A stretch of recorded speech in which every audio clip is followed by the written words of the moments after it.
Assalamualaikum warahmatullahi wabarakatuh. Saya Astin Nur Priastuti akan melanjutkan penjelasan tentang bahasa asosiasi. Asosiasi sistematik dan rasional merupakan proses penandingan dengan periode sebagai penakar pendapatan dan biaya. Proses ini sering disebut penandingan periode. Dasar penandingan ini sebenarnya merupakan alternatif dasar sebab akibat, karena tidak selalu mudah mengidentifikasi hubungan sebab akibat antara pendapatan dengan biaya. Basis ini menghubungkan biaya dengan pendapatan secara tidak langsung melalui periode terjadinya pendapatan, sehingga sering terjadi penandingan tak langsung.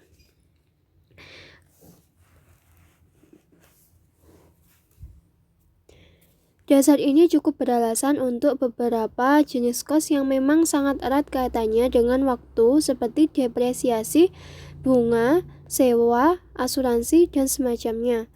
Keberatan terhadap penandingan ini adalah bahwa proses alokasi menimbulkan banyak metode alokasi, karena kesulitan penentuan pola penggunaan atau konsumsi manfaat ekonomik yang sebenarnya. Metode alokasi yang dipilih sering tidak sejalan dengan pola penyerapan tersebut.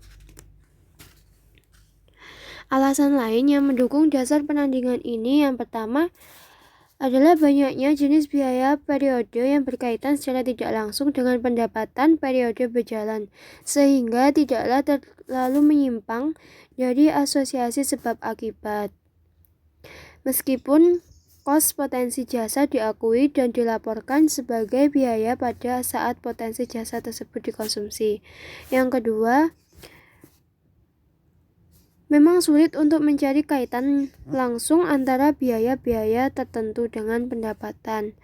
Yang ketiga, bila biaya tidak dapat diasosiasi dengan cukup pasti dengan pendapatan masa datang atau manfaat ekonomik tidak dapat dikaitkan dengan periode masa datang. Yang keempat, kalau kegiatan atau kejadian sifatnya normal dan berulang serta jumlahnya relatif konstan, pembebanan tidak mempengaruhi laba secara material, meskipun hal tersebut tidak menggambarkan penandingan yang sempurna atau bahkan salah tanding. Yang kelima, suatu kondisi memang memaksa untuk alokasi, terutama untuk bergabung atau bersama meskipun basisnya agak arbiter. Nah, bila dihubungkan dengan masalah ketersediaan kos non produksi, keempat argumen tadi juga menguatkan bahwa kalau bagian dari kos non produksi yang berkaitan dengan produk yang belum terjual harus ditanggungkan pembebanannya, maka hal tersebut tidak perlu.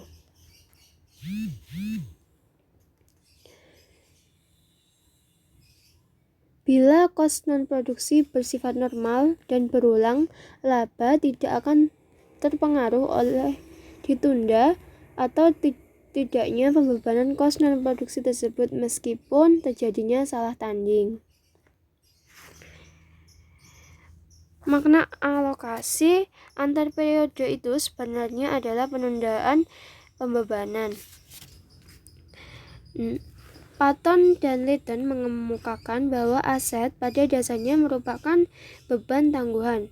Di lain pihak, bila alokasi bersifat arbiter, hal tersebut lebih baik tidak dilakukan karena alokasi akan memberi kesan adanya ketepatan, padahal kenyataannya tidak demikian. Dan yang pertama adalah kriteria penangguhan. Ini adalah kriteria untuk menunda pembebanan bila hal tersebut memang dapat dijustifikasi. Argumen tersebut dapat diringkas menjadi apa yang disebut kriteria penangguhan. Kriteria penguji umum yang dapat dijadikan dasar untuk menentukan apakah suatu jenis kos jasa yang terjadi pada suatu periode akan dibebankan langsung atau akan ditunda dapat dikemukakan sebagai berikut. Yang pertama, kriterianya apakah kos jasa tersebut merupakan pengeluaran yang sah Dan yang kedua, apakah kos jasa tersebut merupakan pengeluaran yang normal atau wajar? Dan yang ketiga, apakah kos jasa tersebut merupakan suatu faktor yang bermanfaat atau kontribusinya untuk masa datang secara mudah dapat diantisipasi? Dan yang keempat adalah apakah kos jasa tersebut merupakan jenis pengeluaran yang terjadi berulang-ulang tiap periode? Kalau suatu kos jasa yang terjadi memenuhi kriteria tambahan ini, pada umumnya kos tersebut dapat dibebankan langsung pada periode terjadinya kecuali untuk sediaan barang dan biaya prabayaran. Yang kedua, alokasi kos bergabung atau bersama merupakan proses yang tidak dapat dihindari untuk mencapai penandingan sebab akibat, karena karakteristik operasi perusahaan pada umumnya penentuan kos produk secara tepat membutuhkan alokasi untuk kos bergabung atau kos bersama. Kedua jenis kos ini sama-sama merupakan kos fasilitas kegiatan, proses, atau departemen jasa yang dinikmati oleh beberapa angkatan produk atau objek kos lain, misalnya departemen produksi. Akan tetapi keduanya berbeda dalam hal penyerapan oleh produk. Kos bersama tidak diserap langsung oleh produk tetapi diserap melalui departemen produksi. Kos bergabung terjadi karena suatu fasilitas atau proses terpaksa digunakan untuk mengolah beberapa produk sekaligus karena secara teknis atau alamiah beberapa produk tersebut tidak dapat dipisahkan pengolahannya sampai titik tertentu.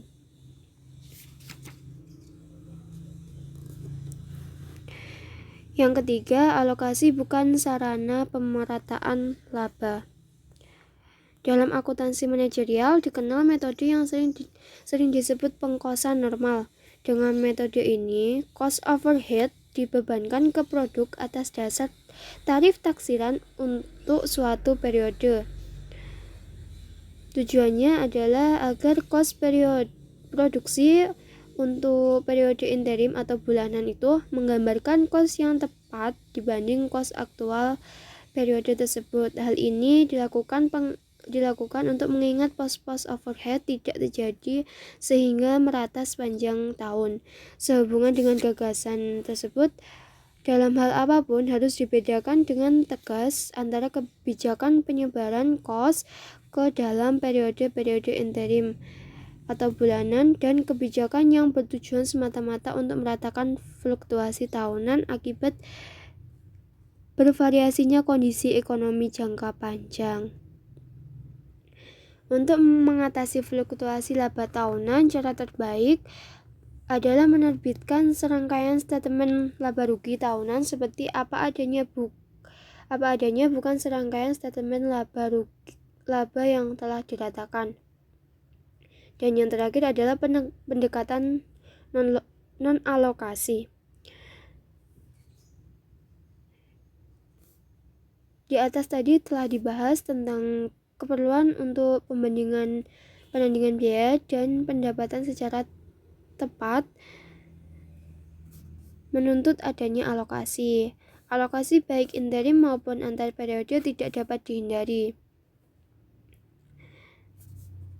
Menurut Thomas tentang alokasi dalam akuntansi ini menyatakan bahwa alokasi hanya dapat dipertahankan bila 3 karakteristik berikut dipenuhi. Yang pertama adalah ketertambahan, yang kedua adalah ketakraguan, dan yang terakhir adalah keterpertahankan. Hanya karakteristik pertama dan kedua dipenuhi oleh alokasi dalam akuntansi. Thomas menyatakan bahwa hampir seluruh alokasi dalam akuntansi bersifat tak terjelaskan, artinya tidak dapat didukung tetapi juga tidak dapat ditolak.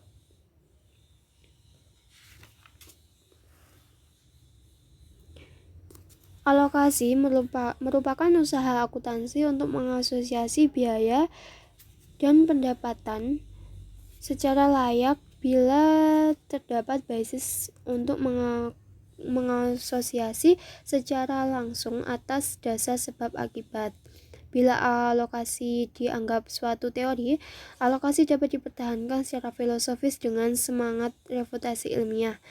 Alokasi ditempatkan sebagai hipotesis nol yang harus disanggah validitasnya bila tidak dapat dibuktikan dengan meyakinkan bahwa alokasi tidak benar atau valid.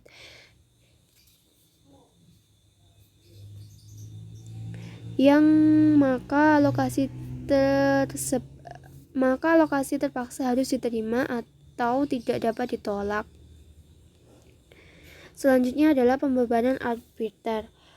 Kalau tidak ada alasan yang kuat untuk menunda pembebanan kos untuk mencapai penandingan sebab akibat dan juga tidak ada dasar alokasi yang layak, suatu kos biasanya akan langsung dibebankan dalam periode terjadinya.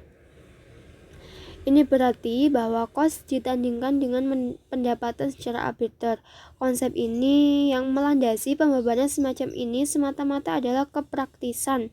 Memang pada umumnya pengakuan segera kos sebagai biaya atau rugi dilakukan karena manfaat masa datang tidak terukur atau tidak cukup pasti. Penandingan arbiter tidak selalu berkaitan dengan pengakuan rugi. Kos suatu potensi jasa akan segera diakui sebagai biaya atau rugi kalau terbukti bahwa manfaat ekonomiknya menjadi lenyap atau berkurang.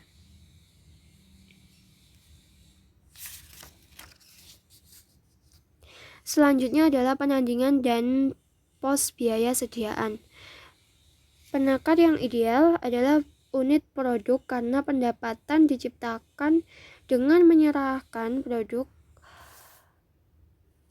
Oleh karena itu, tiap unit produk menyerap semua jenis kos operasi. Akan tetapi karena untuk menghubungkan kos non-produksi ke produksi, penakar yang umum digunakan adalah periode.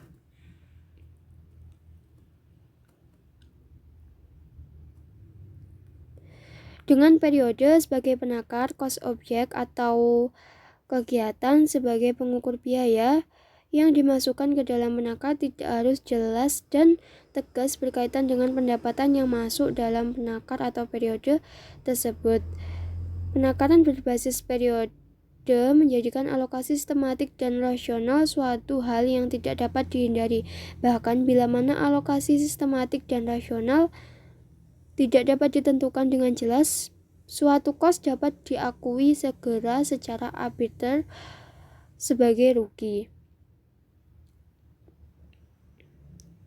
Nah, di sini ada gambar yang menjelaskan tentang konsep penandingan dan implikasi terhadap klasifikasi biaya sebagai pengurangan pendapatan.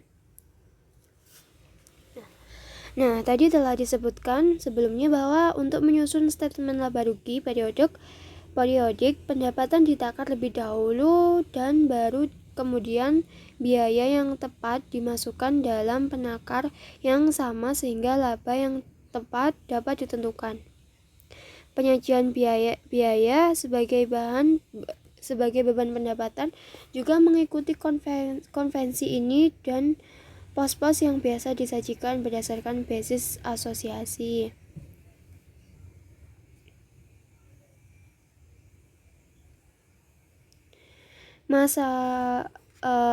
Atas dasar konsep homogenitas kos barang terjual tidak lebih penting daripada kos administratif maupun penjualan. Biaya dalam arti luas dan dalam konteks jangka panjang meliputi juga rugi. Masalah pembebanan kos dan basis asosiasi di atas berlaku untuk semua jenis potensi jasa. Masalah khusus terjadi dalam hal sediaan dan aset tetap, khususnya fasilitas fisik yaitu gedung atau pabrik dan perlengkapan perusahaan.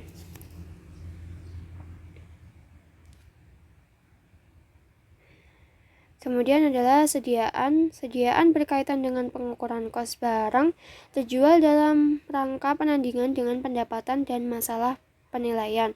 Masalah pengukuran dan penilaian sebagai berikut. Yang pertama adalah penentuan besarnya kos terjual untuk ditandingkan dengan penjualan sehingga dapat ditentukan besarnya laba perusahaan. Penentuan ini melibatkan berbagai metode asosiasi sebagai dasar pemecahan kos produksi menjadi kos yang melekat pada sediaan dan yang melekat pada barang yang terjual. Yang kedua, penentuan nilai sediaan sebagai unsur aset lancar perusahaan. Penentuan nilai sediaan sangat penting untuk menilai likuiditas operasi perusahaan. Kedua masalah tersebut telah sudah dijelaskan cukup mendalam dalam pembahasan aset di bab 6.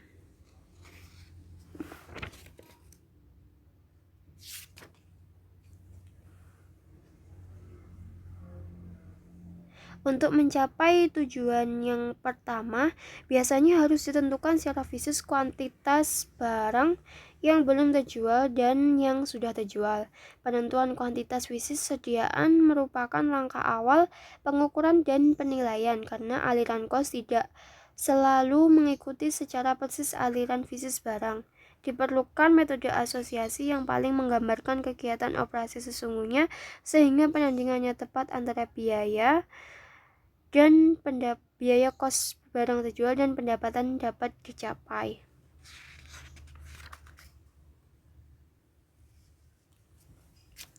Metode asosiasi.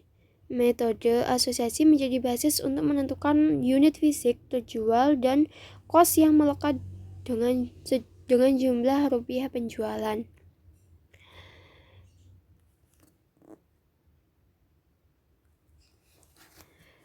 Ada beberapa metode asosiasi yang digunakan untuk menentukan unit fisik tersebut. Yang pertama adalah identifikasi khusus. Kalau tujuannya asosiasi ini adalah penandingan yang cepat antara pendapatan tertentu dan kos tertentu, metode ini adalah yang paling ideal. Bila sistem akuntansi memungkinkan, metode ini sangat dianjurkan penerapannya. Namun juga ada beberapa kelemahan dari metode ini. Yang pertama adalah jarang sekali pendapatan khusus ditandingkan dengan kos khusus. Yang kedua, untuk jenis barang yang homogen dan harganya relatif murah. Dan yang ketiga, kalau fluktuasi harga sangat mencolok. Dan metode yang kedua adalah masuk pertama, keluar pertama atau MPKP. Metode ini berasumsi bahwa faktor kos mengalir melalui perusahaan secara berurutan seperti antrean, tidak ada yang saling mendahului. Metode ini sangat logis dalam merefleksi asosiasi sebab akibat karena sangat sederhana dan jelas untuk memecahkan kos ke dalam dua komponen sediaan dan barang terjual atas dasar kos yang benar-benar melekat dalam kedua komponen tersebut. Yang ketiga adalah rata-rata berbobot. Metode ini menganggap bahwa dalam proses produksi terjadi peleburan faktor produksi yang sama selama satu periode menjadi satu massa yang homogenus. Artinya bahan baku tertentu yang dibeli berkali-kali atau produk yang dihasilkan dari beberapa angkatan produk dalam suatu periode dianggap sebagai satu kesatuan atau massa. Yang menjadi bobot perataan adalah banyaknya unit dalam tiap angkatan pembelian atau produksi. Yang ketiga adalah sediaan normal atau minimal. Metode ini sering disebut dengan metode sediaan permanen. Dengan metode ini dianggap perusahaan melakukan investasi permanen dalam sediaan. Metode ini menyajikan sediaan di neraca dengan harga satuan yang cukup pasti.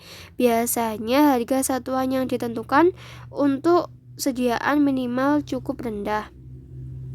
Dan yang terakhir adalah masuk terakhir, keluar pertama atau MTKP. Metode ini berasumsi bahwa sediaan merupakan aset tetap yang tidak berkaitan dengan aliran kos. Dengan demikian, begitu sejumlah sediaan tertentu telah tertimbun, maka aliran faktor cost berikutnya dianggap hanya melewati timbunan tersebut dan langsung melekat pada penjualan sebagai cost barang terjual. Metode ini memang tidak bertujuan untuk menyamai aliran fisik barang, tetapi untuk membandingkan pendapatan sekarang dengan cost sekarang.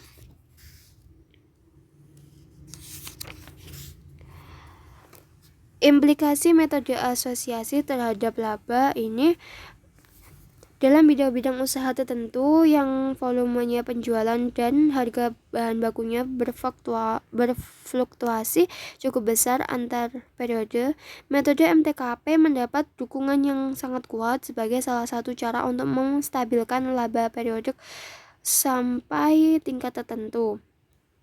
Jadi jelaslah bahwa dalam kondisi operasi perusahaan modern yang kompleks, apa yang dapat dicapai dalam penentuan laba periodik sebenarnya tidak dapat diharapkan lebih daripada pengukuran yang mendekati ideal.